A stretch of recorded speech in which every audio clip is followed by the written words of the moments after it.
We just don't have it, Cassandra. Money is tight right now. My mother said those words to me through the phone while I sat in my car outside my apartment building, staring at the eviction notice taped to my door. 3 days later, she posted photos on Facebook of the $200,000 check she and my father had written for my sister's down payment. The caption read, "So proud of our baby girl. Dream house for our dream daughter." I slept in my car for the next 3 months.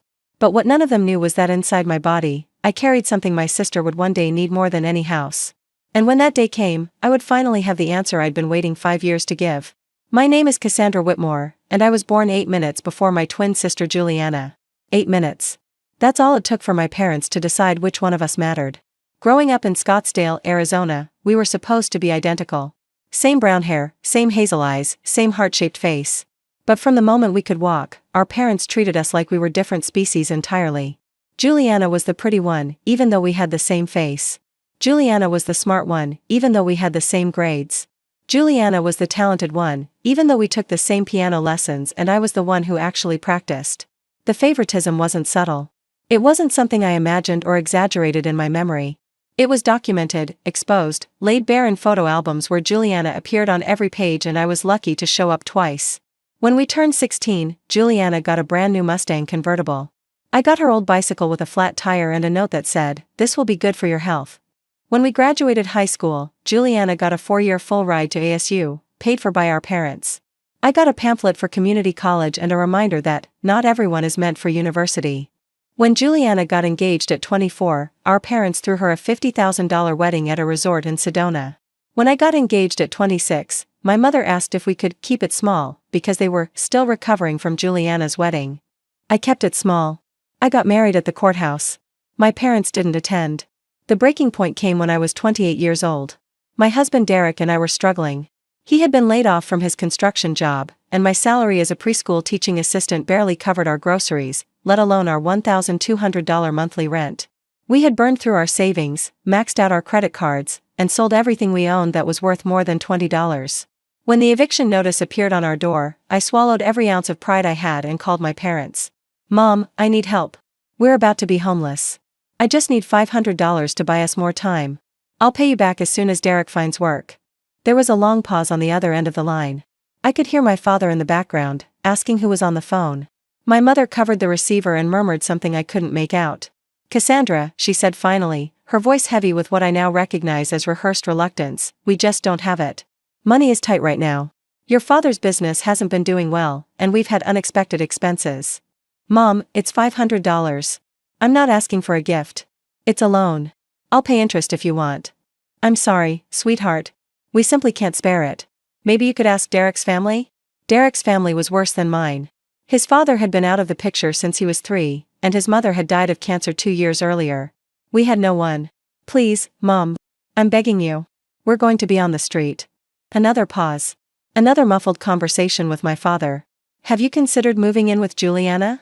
She has that big house now. Maybe she could help." That big house. The house my parents had just helped her buy with a $200,000 down payment. The house they had posted about on social media like they were announcing the second coming. "You gave Juliana $200,000, I said, my voice trembling. "And you can't give me $500? That's different, Cassandra. She's starting a family. She needed stability. You and Derek, well, you've always been more free-spirited." Free-spirited. The family code word for poor. "Mom, I'm your daughter too. I know, sweetheart. And we love you. But we can't help everyone equally all the time. Life isn't fair. You need to learn to stand on your own feet." She hung up. I sat in my car and stared at my phone until the screen went dark. Then I drove to the parking lot of a 24-hour Walmart and cried until I couldn't breathe. We were homeless for 3 months. Derek and I lived in our 2007 Honda Civic, parking in different locations each night to avoid being noticed. We showered at a truck stop off I-17. We ate from food banks and dollar menus. We charged our phones at public libraries and applied for jobs on their computers. I didn't tell anyone.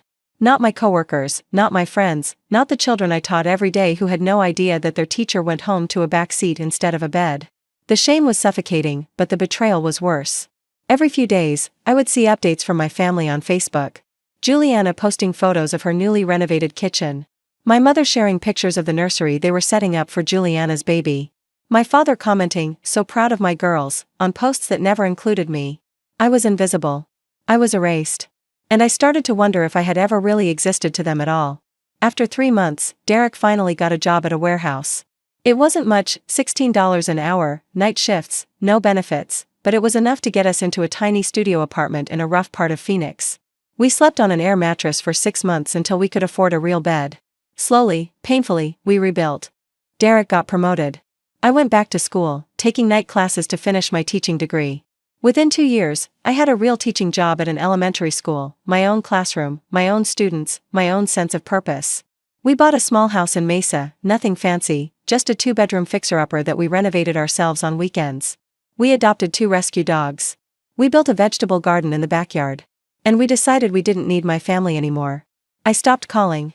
I stopped showing up to holidays. I blocked them on social media so I wouldn't have to see Juliana's perfect life rubbed in my face. When my mother sent birthday cards with $20 checks inside, her annual gesture of minimal effort, I threw them away unopened. For 5 years, I pretended I was an orphan. For 5 years, I healed. Then Juliana got sick. The call came on a Tuesday evening in March. I was grading papers at my kitchen table when my phone rang. The caller ID showed my mother's number, a number I hadn't answered in half a decade. I almost let it go to voicemail. But something made me pick up. Cassandra? My mother's voice was different. Smaller. Broken. Please don't hang up. It's about Juliana. My first instinct was to hang up anyway. Whatever drama Juliana had created was not my problem. But there was something in my mother's voice, a tremor, a crack, that made me pause. What about her? She's sick, Cassandra. Really sick. She has something called aplastic anemia. It's a blood disease. Her bone marrow isn't producing enough blood cells. My mother was crying now. The doctors say she needs a bone marrow transplant or she'll die. I sat down slowly. That's terrible, Mom. I'm sorry to hear that. They tested all of us. Me, your father, her husband, her children. None of us are matches. A long, shuddering breath. But twins are almost always compatible. Cassandra, you might be her only chance. There it was. The reason for the call. The only reason she would ever reach out to me after 5 years of silence. I wasn't her daughter calling to reconnect. I was a potential organ donor. You want me to get tested? Please, Cassandra.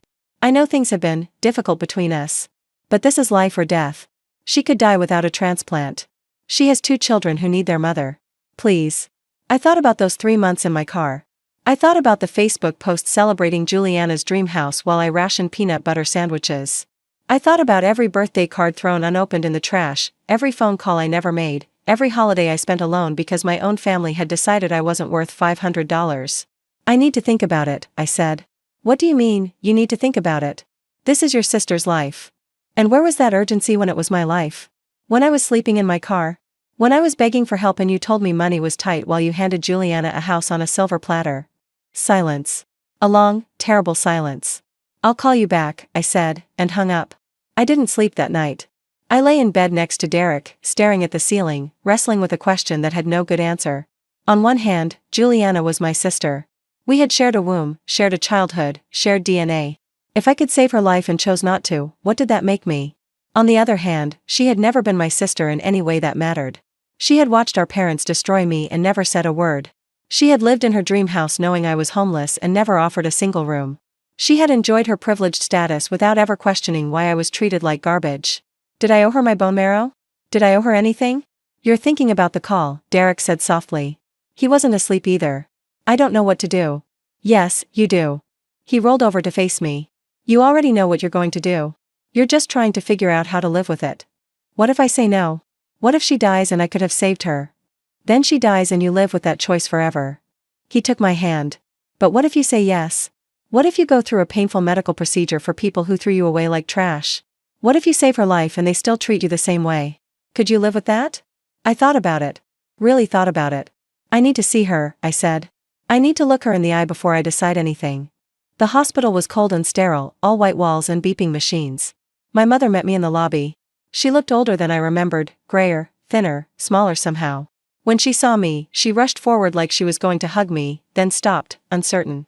Thank you for coming, she said. She's in room 412. I'm not here to see you. I'm here to see Juliana. My mother flinched but nodded. Of course. I'll wait here.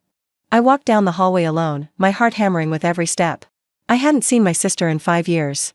I didn't know what I would feel. Anger? Pity? Satisfaction? Some twisted combination of all three? When I pushed open the door to room 412, I wasn't prepared for what I saw. Juliana had always been beautiful. Even when we were identical, she somehow looked more polished, more put together, more worthy of attention. But the woman in the hospital bed was a ghost of that person. Her skin was pale and papery. Her hair, that gorgeous brown hair she had always styled perfectly, was thin and limp. Dark circles ringed her sunken eyes. She looked like she was already dead. "Cassie?" Her voice was barely a whisper. "You came." No one had called me Cassie since we were children. The nickname hit me like a punch to the chest. "I came to talk," I said, keeping my distance. "That's all." She nodded weakly. "I know. I don't deserve anything more." She gestured to the chair beside her bed. "Will you sit? Please?"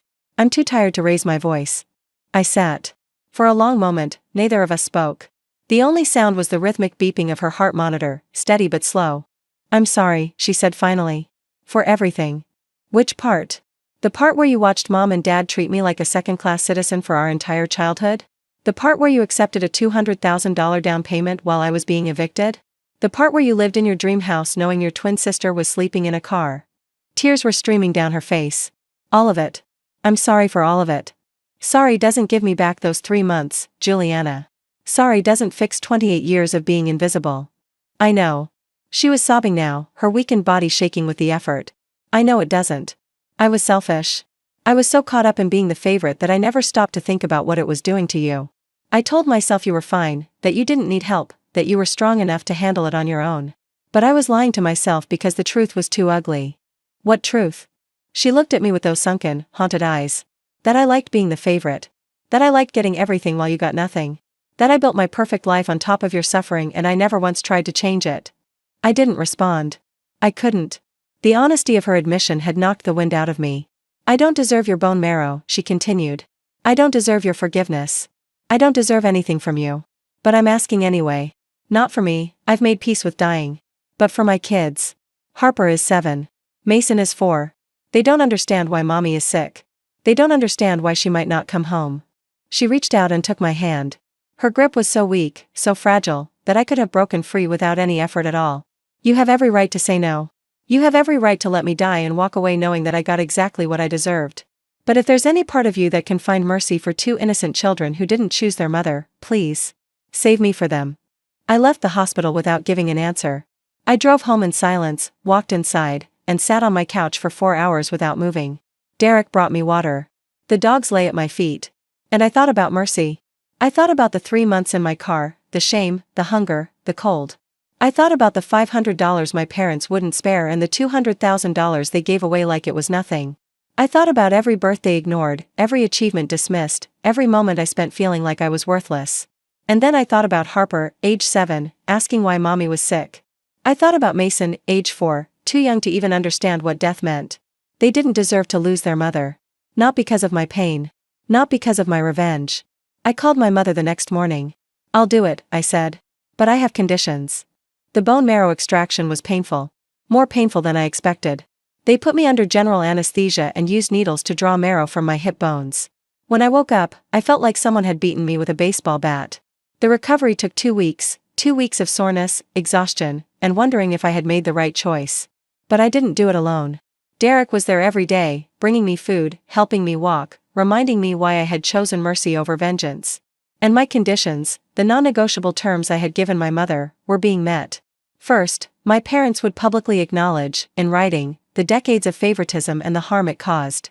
They wrote a letter that I approved before they sent it to every relative who had ever witnessed their treatment of me. It was humiliating for them. It was healing for me. Second, they would establish a trust fund for my future children, equal to what they had given Juliana for her house. $200,000, in my name, with no strings attached. They transferred the money within a week.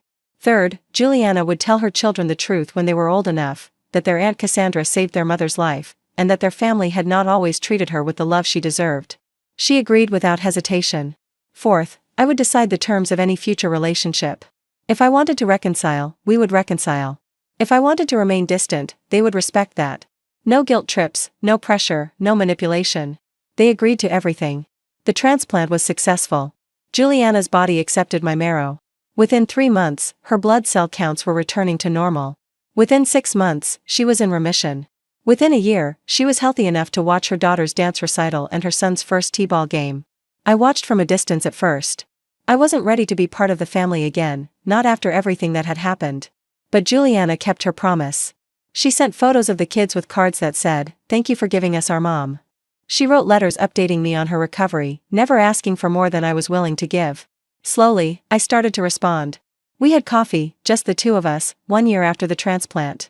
It was awkward and painful and nothing like the relationship I had always wished we had. But it was real. "I'm not the same person I was before I got sick," she told me. "Almost dying changes you. I see everything differently now. I see you differently." "It's easy to see clearly when you need something," I said. "You're right. It is. And I hate that it took me almost dying to realize what I had done to you." She looked at me with tears in her eyes. "But I'm trying, Cassie. I'm really trying. Not because I want something from you, you've already given me more than I deserved. But because you're my sister. My twin. And I wasted 33 years pretending that didn't matter." I didn't forgive her that day. Forgiveness isn't a switch you flip. It's a process, a journey, a series of small choices that add up over time. But I started walking that road. 3 years have passed since the transplant. My relationship with Juliana is complicated but genuine. We're not best friends, I don't know if we ever will be. But we're sisters, finally, in a way that means something. She calls on birthdays. She sends Christmas gifts. She drove 4 hours to be at my baby shower when Derek and I announced we were expecting. My parents are trying, in their limited way. The public acknowledgement forced them to confront their behavior, and while they'll never fully understand the damage they caused, they've stopped denying it. My father told me he was proud of me last Thanksgiving. It was the first time he had ever said those words. Harper and Mason call me Aunt Cassie. They know I saved their mother's life. They draw me pictures and send me videos of their school plays. They are innocent and joyful and completely unaware of the complicated history that brought us together. And the $200,000? It's sitting in a trust fund for my daughter, due in 6 weeks.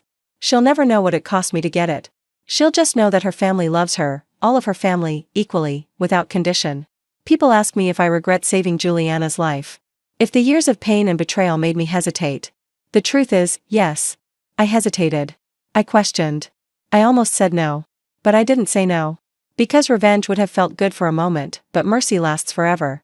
Because letting her die wouldn't have erased my suffering, it would have added to it. Because her children didn't deserve to pay for their mother's sins. I didn't save Juliana because she deserved it. I saved her because I deserved to be the kind of person who chooses life over death, forgiveness over vengeance, hope over despair. My parents couldn't spare $500 when I needed it most. But when my sister needed everything I had inside me, I gave it freely. Not because I'm weak. Not because I forgot. Because I'm stronger than they ever knew. And now they'll never forget it.